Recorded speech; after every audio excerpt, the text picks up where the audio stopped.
Hello, my dear student. Welcome to my YouTube channel, Accounting Fighter. I hope you are all well. Today, I will be discuss about narration. So, dear student, আমরা অনেকেই জানি narration কি এবং অনেকেই জানি না narration আসলে কি। তো যারা জানি তাদেরকে সাধুবাদ জানাই এবং যারা জানি না তাদেরকে বলবো সেই সম্পর্কে অল্প একটু ধারণা নেওয়ার জন্য বই খাতা কলম নিয়ে তোমরা কি করবে, একটা পড়ার টেবিলে বসে যাবে এবং বই থেকে একটু পড়ার পর আমার এই ভিডিও লেকচারটি যদি তোমরা দেখো, তাহলে ন্যারেশন সম্পর্কে তোমাদের কখনো আর ভুল ধারণা থাকবে না বা কঠিন লাগবে না, বিষয়টা অনেক সহজ হয়ে যাবে। ঠিক আছে? সো ন্যারেশন নিয়ে আলোচনা করার পূর্বে আমরা বলবো ন্যারেশন সম্পর্কে জানার আগে অবশ্যই আমাদের জানতে হবে কি জানো? তো জানতে হবে হচ্ছে কি, সেন্টেন্স সম্পর্কে অবশ্যই ধারণা থাকতে হবে, টেন্স সম্পর্কে অবশ্যই ধারণা থাকতে হবে এবং পার্সন সম্পর্কে অবশ্যই ফুল ক্লিয়ারিটি ধারণা থাকতে হবে। তাহলেই আমরা ন্যারেশনে 5-এর ভিতর 5 পেতে পারবো। সো ডিয়ার স্টুডেন্ট, তোমরা যারা দেখছো এই বিষয়টি বা লেকচারটি, তাদের কাছে অবশ্যই অনুরোধ থাকবে, তোমাদের যদি ভালো লাগে বিষয়টি অবশ্যই একটি লাইক দিবে এবং কমেন্ট করবে এবং বন্ধুদের সাথে শেয়ার করবে, যাতে করে তোমাদের বন্ধুরাও কি করতে পারে, পেতে পারে এই ভিডিওটি এবং উপকৃত হতে পারে। সো ন্যারেশন আলোচনার পূর্বে আবারও বলছি যে আমি ন্যারেশন এই লেকচারে সম্পূর্ণ সুন্দর করে কথা বলবো যাতে তোমাদের বুঝতে সুবিধা হয় এবং তোমরা শুরু থেকে শেষ করতে থাকবে যাতে তোমাদের সমস্যাগুলি তোমরা সহজে বুঝতে পারো। ঠিক আছে? সো ডিয়ার স্টুডেন্ট, ন্যারেশন আলোচনা করা হয় সাধারণত দুটি বিষয়ের উপর নির্ভর করে। সেই দুটি বিষয় হচ্ছে কি, তোমরা কি জানো? না, আসলে তোমরা যেভাবে শিখেছো সেটা আগের অনেক কঠিন হয়ে থাকতে পারে, বাট এখন তোমরা যেটা শিখবা সেটা হচ্ছে অনেক সহজ এবং খুব অল্প সময়ের ভিতর। ঠিক আছে? দেখো তাহলে ন্যারেশন আমরা কিভাবে আলোচনা করি। দেখো, ন্যারেশনের সাধারণত দুটি অংশ থাকে, একটি হচ্ছে রিপোর্টিং ভার্ব আর একটি হচ্ছে রিপোর্টেড স্পিচ। ঠিক আছে? একটি হচ্ছে রিপোর্টিং ভার্ব আর একটি হচ্ছে রিপোর্টিং স্পিচ। তো রিপোর্টেড ভার্ব এবং রিপোর্টিং স্পিচটা আসলে কি সেটা তোমাকে জানতে হবে বা চিনতে হবে।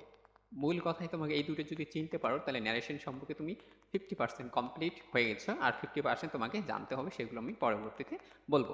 তাহলে দেখো, ন্যারেশনের যে অংশটি সে বা সেস বা সেট ভার্ব থাকে ওই অংশটিকে রিপোর্টিং ভার্ব বলে। ঠিক আছে? ওই অংশটিকে কি বলে? রিপোর্টিং ভার্ব বলে। রিপোর্টিং ভার্বটি প্রথমে থাকতে পারে আবার শেষেও থাকতে পারে। তার মানে রিপোর্টিং ভার্বটি হচ্ছে একটি ন্যারেশনের প্রথম দিকেও বসতে পারে আবার শেষের দিকেও বসতে পারে। ঠিক আছে? এবং দেখো তাহলে রিপোর্টেড স্পিচটা আসলে কি, রিয়াল ন্যারেশনের মধ্যে যে অংশটি ইনভার্টেড কমা থাকে, ঠিক আছে, ইনভার্টেড কমার ভিতর যে অংশটি থাকে সেটাকে আমরা রিপোর্টেড স্পেস বলে থাকি। আমরা অনেক সময় দেখবো যে যারা ন্যারেশন করেছি ইতিমধ্যেই তারা অনেক সময় দেখেছে দুই পাশে দুটি ইনভার্টেড কমা থাকে। ঠিক আছে? ওই ইনভার্টেড কমার ভিতর যে অংশটুকু থাকবে সেটাকে আমরা রিপোর্টেড স্পেস বলে থাকি। তো উদাহরণ হিসেবের মাধ্যমে বিষয়টি ক্লিয়ার করা যাক। সো ডিয়ার স্টুডেন্ট, দেখো, my father said to me you will go there timely. তাহলে এইটুকু অংশকে আমরা রিপোর্টিং ভার্ব বলবো, কারণ এইটা হচ্ছে আমাদের রিপোর্টিং ভার্বের অংশ, প্রথম অংশটুকু। এই অংশটুকু এখানেও বসতে পারে অথবা এই পাশেও বসতে পারে। ঠিক আছে? এই পাশেও বসতে পারে, অর্থাৎ যেখানেই যে অংশটুকু বসুক না কেন, সবসময় অ্যান্সার করার সময় সেই অংশটুকুকে আমাদের সবসময় প্রথমে নিয়ে আসতে হবে। ঠিক আছে? আর এই অংশটুকুকে আমরা রিপোর্টেড স্পিচ বলে থাকি। এই অংশটিকে কি বলে থাকি? রিপোর্টেড স্পিচ বলে থাকি। কেননা এটা হচ্ছে ইনভার্টেড কমার ভিতর রয়েছে। ঠিক আছে? তাহলে আমরা বুঝতে পারলাম যে ন্যারেশনের দুটি অংশ রয়েছে, একটি হচ্ছে রিপোর্টিং ভার্ব আর একটি হচ্ছে রিপোর্টেড স্পিচ। ক্লিয়ার বিষয় এটা? তাহলে ডিয়ার স্টুডেন্ট, এবার আসো আমরা এখন জানবো যে ন্যারেশনের কিছু কমন সূত্র। এই কমন সূত্রগুলো তোমরা অন্যান্য বইয়েও পেয়ে যাবা। ঠিক আছে? অন্যান্য বইয়েও তোমরা কি করবা, পেয়ে যাবা। বাট আমি এখানে কিছু টেকনিক রয়েছে, সেই টেকনিকগুলো জানিয়ে দেবো। ঠিক আছে? দেখো, রিপোর্টেড স্পিচের সেন্টেন্স অনুযায়ী রিপোর্টিং ভার্বের পরিবর্তন হয়, রিপোর্টেড স্পিচের সেন্টেন্স অনুযায়ী যুক্তকরণ হয়, তারপরে রিপোর্টেড স্পিচের সাবজেক্ট নির্ণয় বা পার্সন নির্ণয় করতে হবে। ঠিক আছে? অবশ্যই আমাকে পার্সন এবং সাবজেক্ট নির্ণয় করতে হবে যাতে আমরা সহজে ওগুলো বুঝতে পারি। তারপর পজিটিভ কেস, এই পজিটিভ কেসটাও আমি তোমাদের দেখাই দেবো, এবং সাবজেক্ট এবং অ্যাডভার্ব, এই অ্যাডভার্বগুলো তোমাকে জানতে হবে এবং অন্যান্য শব্দের কি হয়, পরিবর্তন হয়ে থাকে। ঠিক আছে? তো আমরা দেখি এবার তাহলে হচ্ছে কি, একটি অংশ দেখি, সেটা হচ্ছে কি, এই যে টেন্সের পরিবর্তন, অর্থাৎ ন্যারেশন করতে গেলে অবশ্যই তোমাকে টেন্সের পরিবর্তনটা মাস্ট বি জানতে হবে। তাহলে টেন্সের পরিবর্তনটা একটু খেয়াল করো। তোমরা যদি নাও পড়ো বা শুধু জাস্ট লিসেন করো, তা শুনে শুনে যদি মুখস্থ রাখতে পারো তাহলে তোমাদের গুরুত্বপূর্ণ কাজে দেবে। তাহলে দেখো, রিপোর্টিং ভার্বটি প্রেজেন্ট ইনডিফিনিট, ফিউচার ইনডিফিনিট বা প্রেজেন্ট পারফেক্ট টেন্স হলে রিপোর্টেড স্পেসের ভার্বের কোনো পরিবর্তন হয় না। অর্থাৎ এই তিনটি টেন্সে যদি তোমরা দেখতে পাও যে তোমাদের ন্যারেশন রয়েছে প্রথম অংশটুকু, তাহলে দ্বিতীয় অংশটুকুর অর্থাৎ স্পিচের কোনো ভার্বের পরিবর্তন হবে না। এটা হচ্ছে আমাদের 1 নম্বর রুলস গেল। 2 নম্বর হচ্ছে রিপোর্টিং ভার্ব ঠিক আছে। রিপোর্টিং ভার্বটি যদি পাস্ট হয়, রিপোর্টিং ভার্বটি যদি পাস্ট হয়ে থাকে, তাহলে রিপোর্টেড স্পিচটা প্রেজেন্ট হলেও সেটাকে আমরা পাস্টে পরিবর্তন করে দেব। কি করব? পাস্টে পরিবর্তন করে দেব, ঠিক আছে। তার মানে রিপোর্টিং ভার্বটি যদি আমার প্রেজেন্ট পাস্ট হয়ে থাকে এবং রিপোর্টেড স্পিচটা আমাদের কি রয়েছে? প্রেজেন্ট রয়েছে, তাহলে উত্তর করার সময় যেহেতু এটা পাস্টে ছিল রিপিটিং ভার্ব, তাহলে রিপোর্টেড স্পিচটাও আমরা কি করে দেবো? পাস্টে পরিবর্তন করে দিব, ঠিক আছে।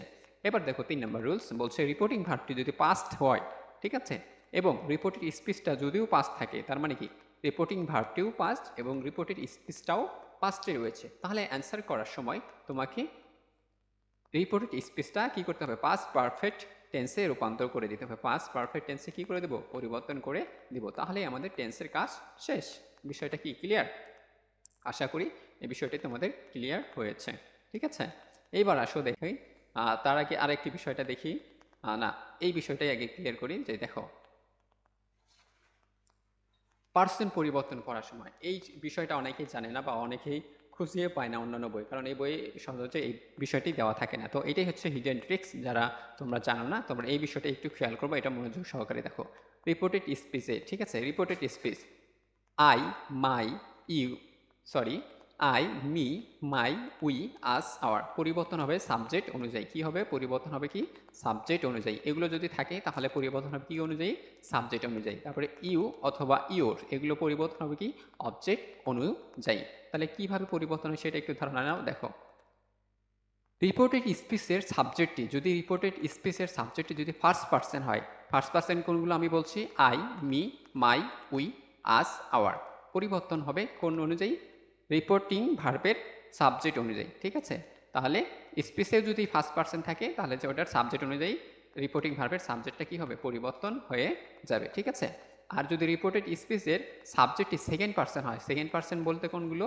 ইউ অথবা ইওর, তাহলে কোন অনুযায়ী পরিবর্তন হবে? অবশ্যই অবজেক্ট অনুযায়ী পরিবর্তন। তাহলে রিপোর্টিং ভার্বের অবজেক্ট অনুযায়ী কি হবে? ভার্বটি পরিবর্তন হয়ে যাবে। এই বিষয়টা আমি উদাহরণের মাধ্যমে ক্লিয়ার করব, সমস্যা নেই। তাহলে দেখো, যদি সাবজেক্ট আই হয় তাহলে অবজেক্ট কি হবে? মি হবে।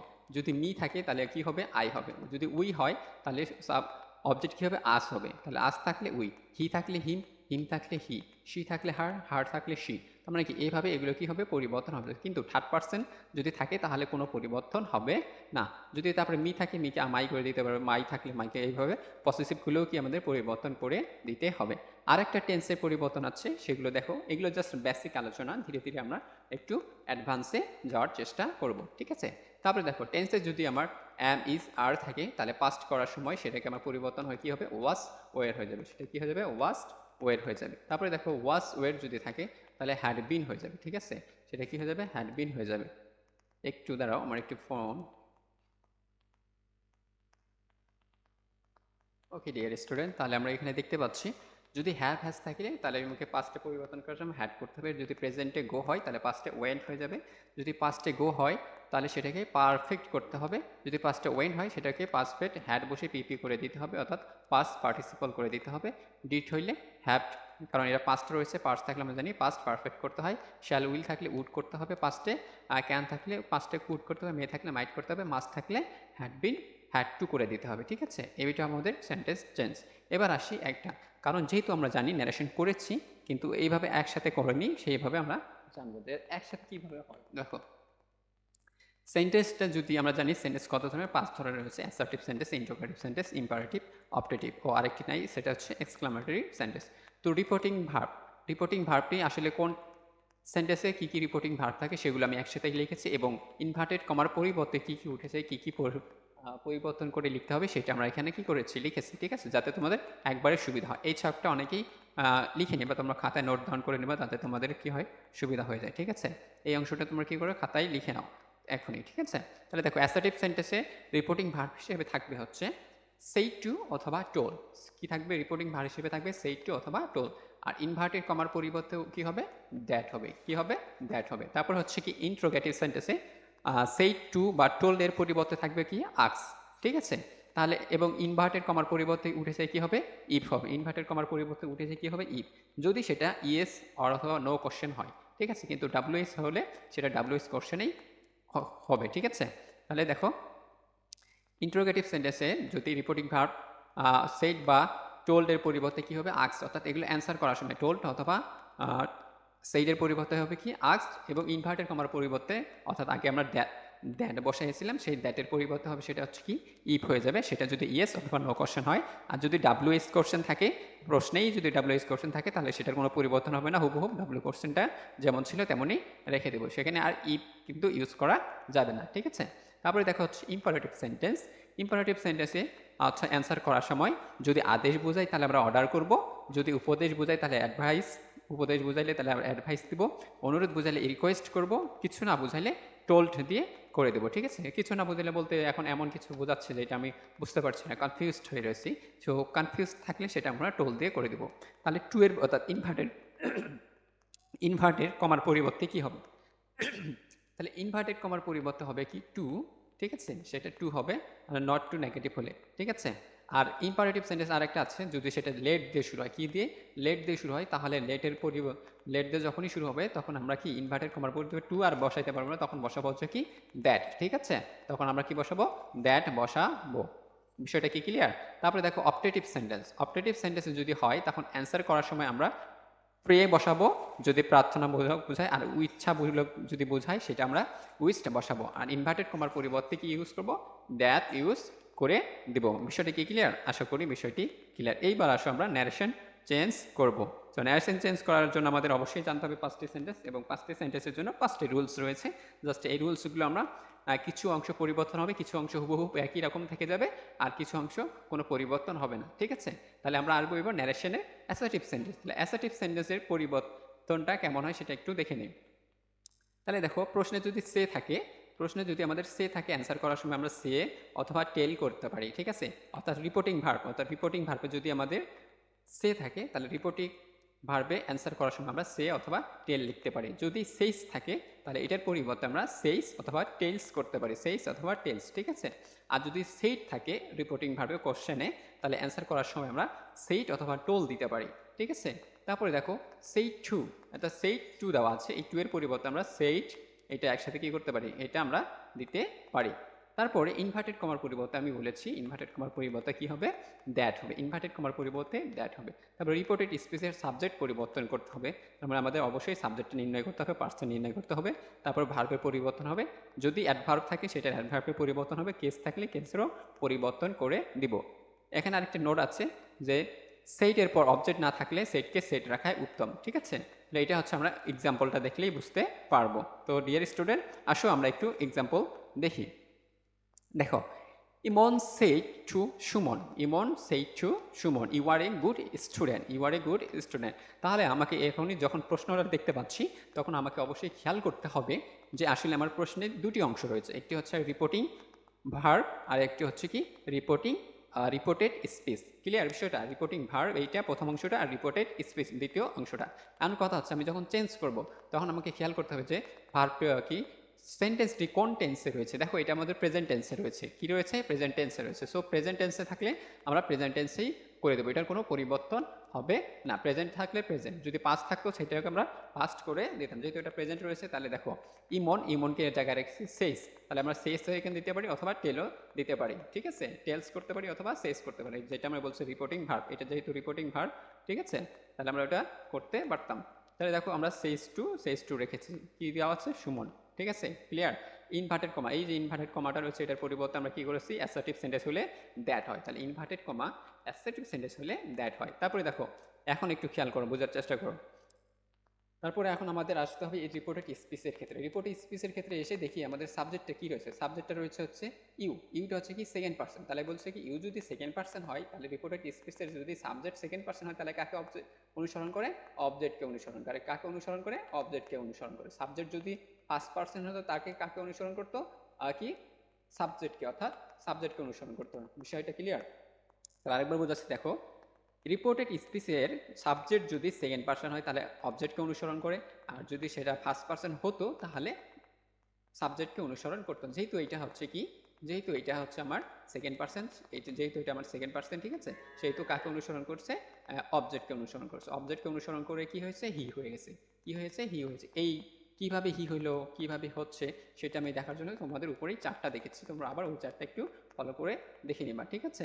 ওকে, তাহলে দেখো আমাদের যেহেতু আমাদের সাবজেক্টটা হচ্ছে কি রয়েছে, ইউ রয়েছে, অর্থাৎ সেকেন্ড পার্সন হচ্ছে, তাহলে অবজেক্টকে অনুসরণ করলে অবজেক্টকে অনুসরণ করে হি হয়ে গেছে। হিটাকে এখন ইমনও হতে পারে, সুমনও হতে পারে। সো এই দুটার ভিতর কে, তো এখানে একজনকে নির্দিষ্ট করে বোঝানোর জন্য অ্যাস ইউজ করছে। কাকে আমি বুঝেছি? সুমনকে বুঝেছি। সো সুমনকে বোঝানোর জন্য আমরা ব্র্যাকেটে ইউজ করেছি, ঠিক আছে। তারপরে দেখো হি এর সাথে সবসময় ইজ যায়, সো আর এর পরিবর্তে ইজ হয়ে গেছে, বাদ বাকি যেমন ছিল অবজেক্টটা আমরা কি করেছি তেমনই রেখে দিয়েছি। বিষয়টা ক্লিয়ার ডিয়ার স্টুডেন্ট? সো এবার আসো আরেকটি সেন্টেন্স যদি আমরা দেখার চেষ্টা করি তাহলে আমরা বুঝতে পারবো।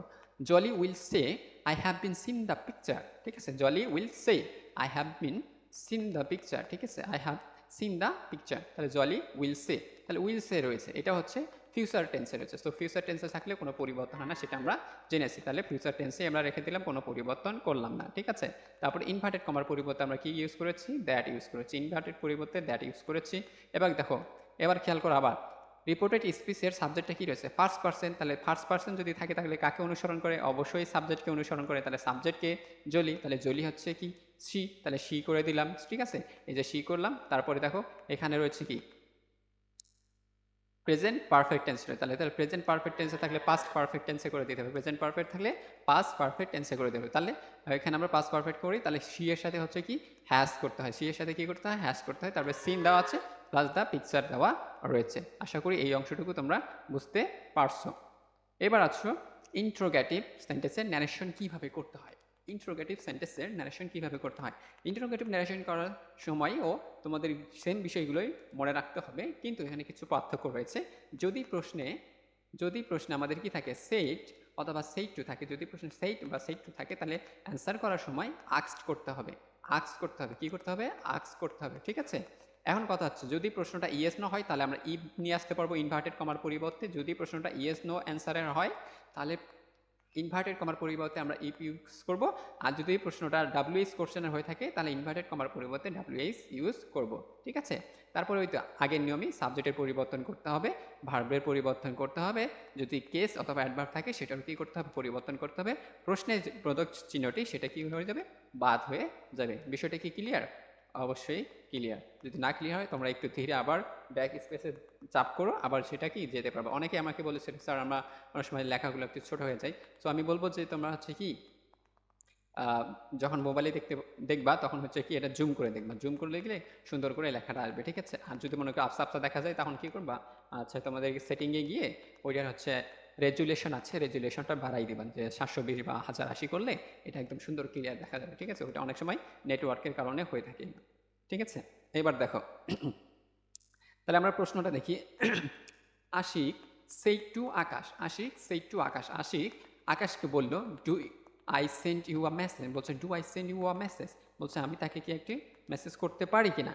তাহলে এখানে একটু সেন্টেন্স দেখো ডু আই সেন্ড মেসেজ, তাহলে এটা একটা কোশ্চেন, ঠিক আছে। তাহলে এটা হচ্ছে কি ইয়েস নো কোশ্চেন হবে। কেন ইয়েস নো? হ্যাঁ পারি, তাহলে এটার উত্তর হ্যাঁ হতে পারে নাও হতে পারে, ঠিক আছে। কারণ এখানে ডাব্লিউএস কোশ্চেন কিন্তু নেই, এটা তার মানে হচ্ছে ইয়েস নো কোশ্চেন। আর ইয়েস নো কোশ্চেন হলে এই যে ইনভার্টেড কমা রয়েছে, ইনভার্টেড কমার পরিবর্তে আমরা কি করতে পারি? ইফ ইউজ করতে পারি, ইফ ইউজ করতে পারি। পারি কিনা? অবশ্যই পারি। তাহলে দেখো আর বলছিলাম যে ইনভার্টেড সেন্টেন্সটি যদি ইন্ট্রোগেটিভ হয়ে থাকে তাহলে সেট টু এর পরিবর্তে আস্ক করতে হয়। তাহলে এই যে আমরা সেট টু এর পরিবর্তে আস্ক করে দিলাম, তাহলে বাকি অংশ সেম রয়েছে। তাহলে সেট টু এর পরিবর্তে আস্ক, ইফ ইনভার্টেড কমার পরিবর্তে ইফ দিয়েছি। তারপরে হচ্ছে খেয়াল করতে হবে যে আমার রিপোর্টেড স্পেসের সাবজেক্ট কি রয়েছে? সাবজেক্ট আমার ফার্স্ট পার্সন রয়েছে, তো ফার্স্ট পার্সন তাহলে কাকে অনুসরণ করবে? ফার্স্ট পার্সন থাকলে অবশ্যই এই ফার্স্ট পার্সনের সাবজেক্টকে অনুসরণ করবে। তাহলে সাবজেক্ট হচ্ছে কি আশিক, আশিককে অনুসরণ করে কি হয়ে গেল? ই হয়ে গেল। এখন এখানেও একটি নাম রয়েছে, এখানেও একটি নাম রয়েছে। এখন কাকে বোঝাচ্ছে? নির্দিষ্ট করে কাউকে বোঝানো যাচ্ছে না। সো এখানে নির্দিষ্ট করে বোঝানোর জন্য আমরা এস ব্যবহার করেছি, কারণ এসটা হচ্ছে আশিককে বোঝানো হয়েছে। তারপরে দেখো সেন্টেন্সটি হচ্ছে প্রেজেন্ট টেন্সে রয়েছে, তাহলে প্রেজেন্ট টেন্সে রয়েছে। এই সেন্টেন্সটা কিন্তু প্রেজেন্ট টেন্সে রয়েছে আর এই সেন্টেন্সটা কিন্তু পাস্টে রয়েছে।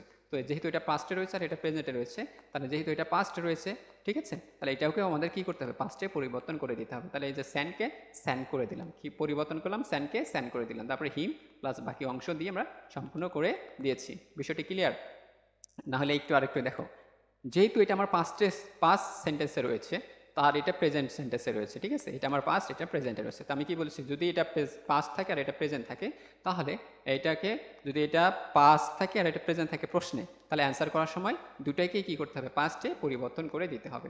যেমন এই যে সেট টুকে আস্কড করেছি এবং হচ্ছে এইটাকে ছিল প্রেজেন্ট, এটাকে আমরা কি করেছি পাস্ট করে দিয়েছি। বিষয়টা ক্লিয়ার? আশা করি বিষয়টি এখানে ক্লিয়ার হয়েছে। সো ডিয়ার স্টুডেন্ট, এবার আসো আরেকটি এক্সাম্পলে। দেখো, Bimal said to Shyamal, Bimal said to Shyamal, does he play cricket, বলছে ডাস হি প্লে ক্রিকেট। তার মানে এটাও দেখো ইয়েস নো কোশ্চেনের মতো, ডাস হি প্লে ক্রিকেট, সে কি ক্রিকেট খেলে? তার মানে এটা হচ্ছে কি কোশ্চেন। তাহলে এখানে আস্কড করবো, সেড টু এর পরিবর্তে কি বসাবো? আস্ক বসাও। তাহলে সেড টু এর পরিবর্তে আস্কড বসাইলাম, ঠিক আছে, বসাইলাম। এখন বলছে ডাস, যেহেতু এটা ইনভার্টেড কমার পরিবর্তে কি হবে? তাহলে ইফ হবে। ইনভার্টেড কমার পরিবর্তে কি হবে? এটা ইফ হবে। ইনভার্টেড কমার পরিবর্তে এটা কি হয়ে যাবে? ইফ হয়ে যাবে। তারপরে দেখো, এখন যেহেতু এখানে বিমলও আছে শ্যামলও আছে, তাহলে এখানে আমার সাবজেক্টে কি আছে? Second person. সাবজেক্টে কি আছে? Second person. তো সেকেন্ড পার্সন কাকে অনুসরণ করে? অবশ্যই অবজেক্টকে অনুসরণ করে। তাহলে অবজেক্টকে অনুসরণ করে কি হয়ে গেল? শ্যামল হয়ে গেল। তাহলে হি দিলাম, হি প্লেড ক্রিকেট। এখন প্লেড এখানে পাস্ট হইলে কেন স্যার? দেখো এখানে পাস্ট হইলে কেন সেটা একটু খেয়াল করো।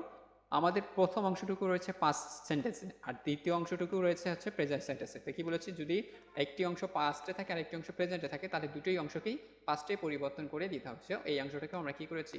পাস্টে পরিবর্তন করে দিয়েছি। বিষয়টা কি ক্লিয়ার?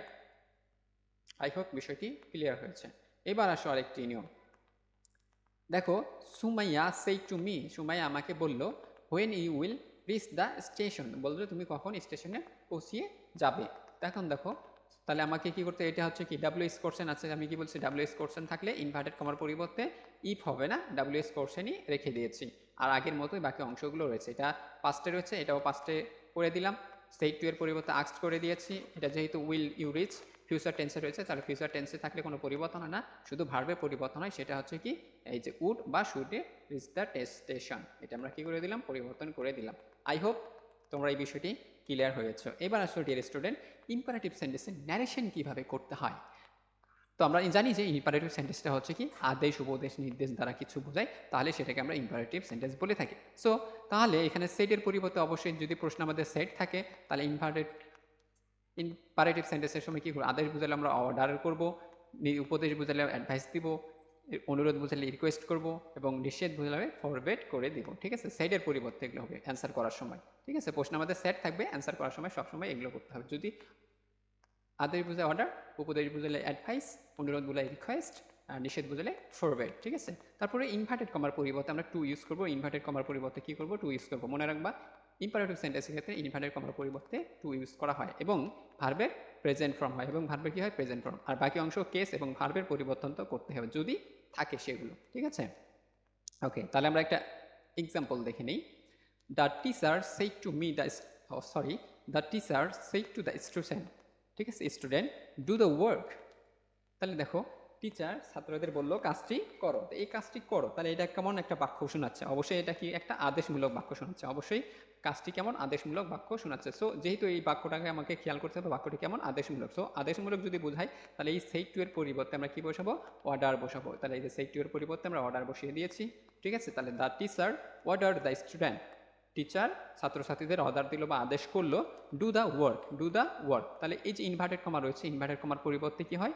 ইম্পারেটিভ সেন্টেন্সের ক্ষেত্রে টু হয়। তারপর হচ্ছে do the work, do the work, তারপর ভার্বের প্রেজেন্ট ফর্ম। তাহলে টু এর পরে ভার্বের প্রেজেন্ট ফর্ম হলো ডু রেখেছি, প্লাস বাকি অংশ আমরা কি করেছি? রেখে দিয়েছি। বিষয়টা ক্লিয়ার? ওকে, ক্লিয়ার। তারপর আরেকটি উদাহরণে আসে, দেখো, father said to his son always speak the truth. তাহলে এই অলওয়েজ স্পিক দ্য ট্রুথ, এইটি একটু খেয়াল করো। তাহলে এখানে কি বোঝাচ্ছে? অবশ্যই সর্বদা সত্য কথা বলবে। তার মানে কি এটা অবশ্যই এটা কি একটা উপদেশ। ঠিক আছে, উপদেশ মানে কি? অ্যাডভাইস দিল, তার মানে একটা উপদেশ দিল। তাহলে এটা হচ্ছে কি উপদেশ। তাহলে উপদেশ দিলে আমরা জানি কি হয়? অ্যাডভাইস হয়। কিসের পরিবর্তে? এই সেড টু এর পরিবর্তে। তাহলে এই সেড টু এর পরিবর্তে কি হলো? অ্যাডভাইস হয়ে গেল। ঠিক আছে, তাহলে the father said his son to speak the truth always. তাহলে এই যে ইনভার্টেড কমার পরিবর্তে আমরা টু ইউজ করলাম। এখন স্পিক দ্য ট্রুথ, আমরা জানি যে টু এর পরিবর্তে ভার্বের প্রেজেন্ট ফর্ম হয়। অলওয়েজ তো আর ভার্ব না, তাই না? অলওয়েজ তো আর ভার্ব না, এই জন্য আমরা এটাকে ভার্ব দেইনি, ওটাকে শেষে দিয়েছি।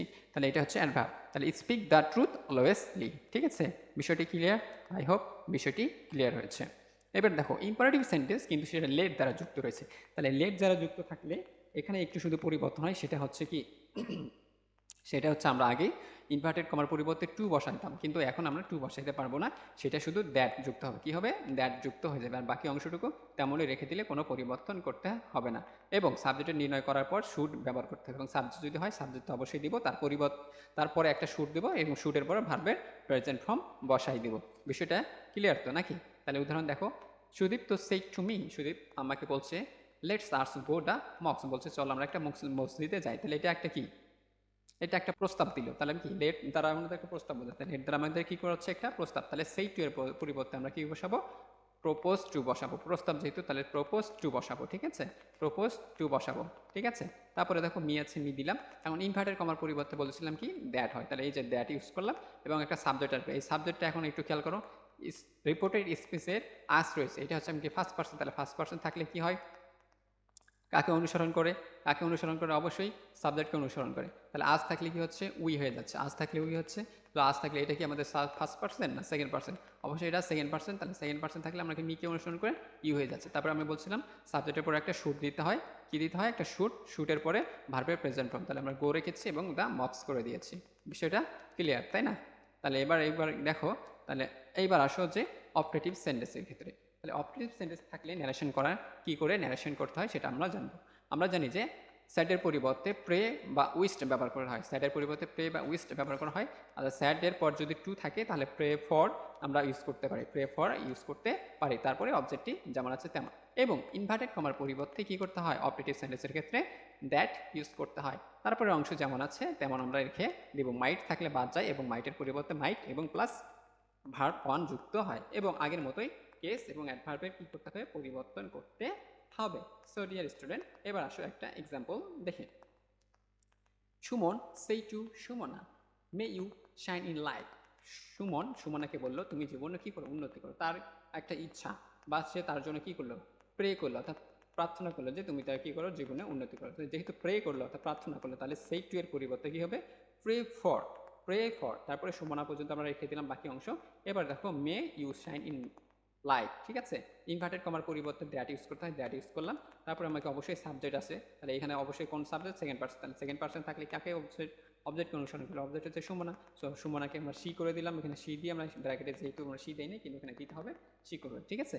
এই মেয়ে আছে, মেয়ে থাকলে কি হয়, মাইট হয়ে যায়, মেয়ে থাকলে কি হয়, মাইট হয়ে যায়। মাইট করলাম, শাইন ইন লাইট, বাকি অংশ যেমন আছে তেমন রেখে দিলাম। আরেকটি উদাহরণ যদি দেখি, সীতা সেই টু মিতা, ঠিক আছে। Sita said to Mita, may Allah help the poor, যে বললো আল্লাহ আমাদের কি গরিবদের কি করুক, সহযোগিতা করুক। তাহলে যে এটা কি করছে, ইচ্ছা বা প্রার্থনা করলো, তাহলে সেই টু এর পরিবর্তে কি হবে, প্রে ফর, প্রে ফর, ঠিক আছে। তারপরে ইনভার্টেড কমার পরিবর্তে দ্যাট, তারপরে আল্লাহ দিয়ে, তারপরে মাইট দিয়ে, মেয়ে থাকলে কি হয়, মাইট হয়, মেয়ে থাকলে কি হয়, মাইট হয়। তারপরে হেল্প দা পোর, বাকি অংশ আমরা কি করে দেবো, কমপ্লিট করে দিলাম। সো ডিয়ার স্টুডেন্ট, এইখানে তোমাদের কোনো ঝামেলা নেই, আশা করি এইটুকু তোমরা বুঝতে পারছো। এইবার দেখো শেষ, এইটুকু হচ্ছে শেষ। তাহলেই দেখবা যে এক্সক্লেমেটরি সেন্টেন্সের ক্ষেত্রে শেষ, ঠিক আছে, এটা হচ্ছে শেষ। আর বাকি অংশ আমরা প্যাসেজ ন্যারেশন নিয়ে পরবর্তী ক্লাসে অবশ্যই হাজির হবো, যাতে তোমরা সুন্দর করে এক্সামে প্যাসেজ ন্যারেশনগুলো কীভাবে সলভ করতে হয় সে সম্পর্কে একটা পরিষ্কার ধারণা পেতে পারো।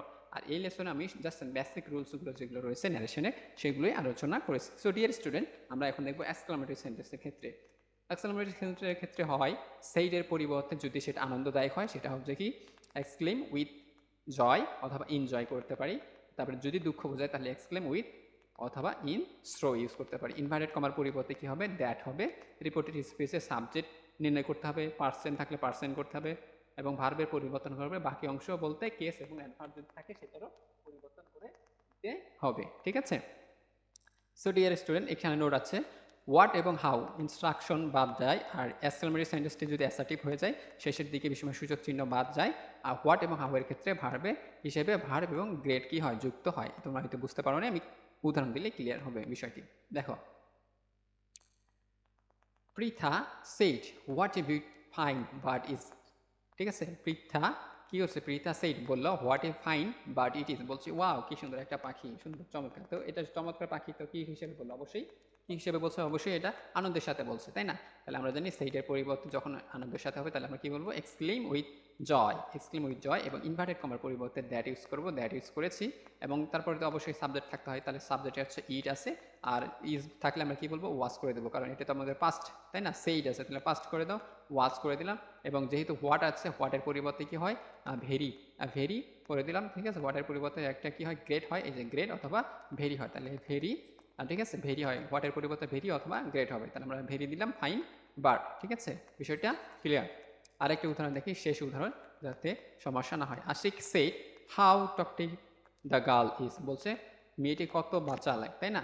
তাহলে মেয়েটি অনেক বাচ্চা, তাহলে দেখো আশিক সেইড বলছে হাউ গার্লফ্রেন্ড, এটা একটা কি আর দুঃখের সাথে বললো, কির সাথে বললো, দুঃখের সাথে বলছে, কিসের সাথে বলছে, দুঃখের সাথে বলছে।